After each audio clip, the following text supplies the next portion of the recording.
Maka kita seharusnya sedih atas musibah yang semakin dahsyat ini, atas wafatnya para ulama. Mengapa?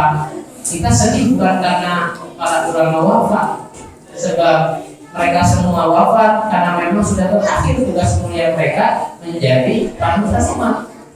Tapi kita sedih karena diri kita, karena kita saat ini ditinggal oleh orang-orang yang penuntun kehidupan kita.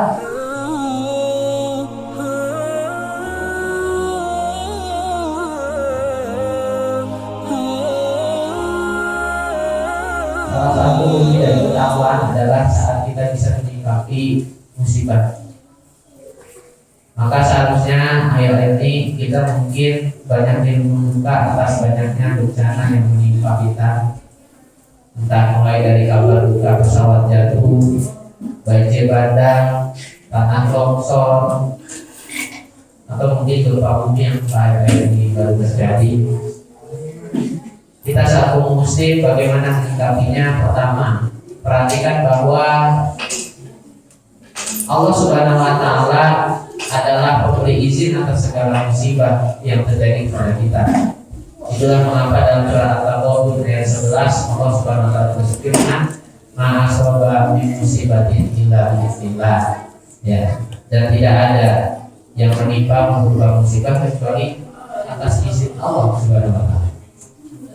Namun yang kedua yang harus kita pahami, ketahuilah bahwa apa penyebab musibah itu terjadi. Karena bisa saja setiap musibah memang atas izin Allah, tapi tidak semua musibah itu disebabkan karena Allah. Karena sebab terjadinya musibah itu ada dua. Pertama, jika memang benar musibah itu berupa musibah yang disebabkan oleh Allah, maka itulah tujuan Allah memberikan musibah kepada kita, memang ingin menguji kita. Bagaimana di surat Al-Baqarah, "Walanabluwannakum bisyai'in minal khawf." Dan kami menguji kalian, menguji kita manusia itu dengan takutan, wal ju', kelaparan, wa naqsin minal amwal, sedikitnya harta, wal anfusi was samarat, jiwa dan buah-buahan, wa basyiris shabirin, dan berikanlah kabar gembira bagi orang yang sabar. Maka pertama, jika seandainya ada musibah yang disebabkan memang kepada Allah, sikap yang paling utamakan adalah bersabar. Namun kedua, ternyata ada juga musibah yang memang disebabkan oleh tangan manusia. Musibah inilah yang disebut dengan pasar atau kerusakan. Mengapa? Karena kita tahu manusia kita hidup berdampingan dengan alam. Ada yang namanya sebab akibat atas hukum alam. Seandainya ada bencana yang kita bisa ketahui dengan mudah sebabnya, itu adalah bencana karena perbuatan manusia. Sebut saja banjir. Kita tahu banjir disebabkan oleh entah mungkin banyak hutan yang robohkan, kemudian sampah yang berserakan, atau saluran air yang tidak netral. Banyak sebab. Itulah mengapa terjadinya bencana yang disebabkan oleh kerusakan manusia. Makanya Allah Subhanahu wa Ta'ala menegaskan di surat An-Nisa ayat 79, "Ma asobaka min hasanatin fa min Allah." Apa-apa yang telah kamu terima berupa nikmat itu memang dari Allah. Wa ma asobaka min sayyi'atin fa min nafsi. Tapi apa-apa dari musibah yang menimpamu itu karena memang kesalahan darimu. Jamaah rahimahullah, tidak lain adanya musibah baik karena Allah maupun oleh karena manusia, tujuannya adalah kita supaya bisa bermuhasabah, untuk bisa mengetahui sebenarnya siapa sih penyebabnya. Khususnya memang diperbuatan oleh perbuatan manusia. Karena perbuatan manusia yang menyebabkan musibah bisa terjadi karena dua orang. Bisa jadi karena orang-orang zalim yang mereka merusak alam.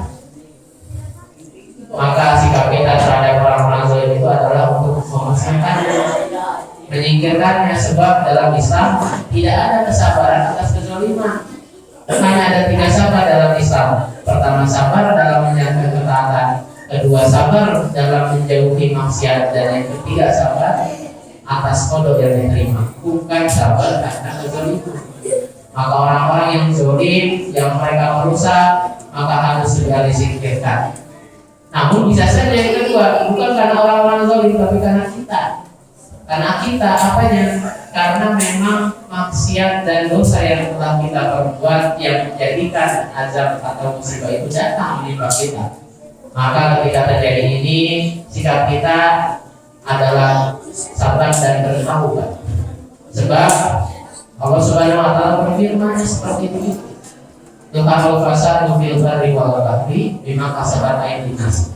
Telah nampak kerusakan di darat dan di laut itu karena perbuatan manusia. Diuti kaum ba'da ladzi amilu, supaya kalian bisa merasakan apa yang telah diperbuat la'allahum yarji'un, agar mereka kembali ke jalan yang benar. Jemaah rahimahullah, namun di balik musibah alam yang terjadi ada satu musibah yang paling dahsyat. Apa itu? Musibah diwafatkannya para ulama kita. Mengapa? Sebab seandainya bencana alam terjadi, masih ada para ulama yang mengarahkan kita kepada Islam. Tapi jika seandainya para ulama telah diwafatkan, siapa yang akan mengarahkan kita kepada cahaya kebenaran? Itulah mengapa Allah Subhanahu wa taala digambarkan dalam hadis Rasul riwayat Bukhari bahwa Allah tidak akan mencabut ilmu langsung dari hambanya, tapi Allah mencabutnya dengan cara mewafatkan para ulama. Sehingga pada saat itu sampai tidak ada tersisa sedikit pun ulama, orang-orang itu bodoh.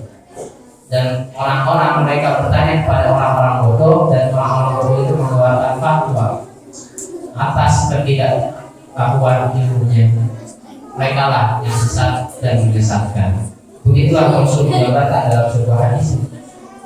Maka kita seharusnya sedih atas musibah yang semakin dahsyat ini, atas wafatnya para ulama. Mengapa? Kita sedih bukan karena para ulama wafat, sebab mereka semua wafat karena memang sudah berakhir tugas mulia mereka menjadi panutan umat.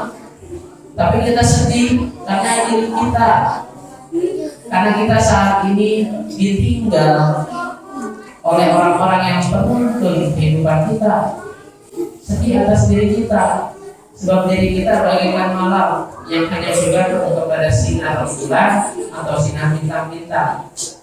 Bayangkan seandainya ketika malam bintang-bintang itu semakin lama semakin hilang, siapa yang akan menyinari malam? Begitulah kita, maka sedihlah atas diri kita, sebagaimana memang banyaknya ulama yang meninggalkan kita. Semoga kita bisa mengambil hikmah bahwa kita penting dalam menuntut ilmu untuk melanjutkan perjuangan para ulama kita. Barakallahu wa lakum fil Qur'anil karim wa nafa'ani wa iyyakum bima fihi min ayati wa dzikril hakim wa taqabbal minni wa minkum tilawatahu innahu huwas samiul alim.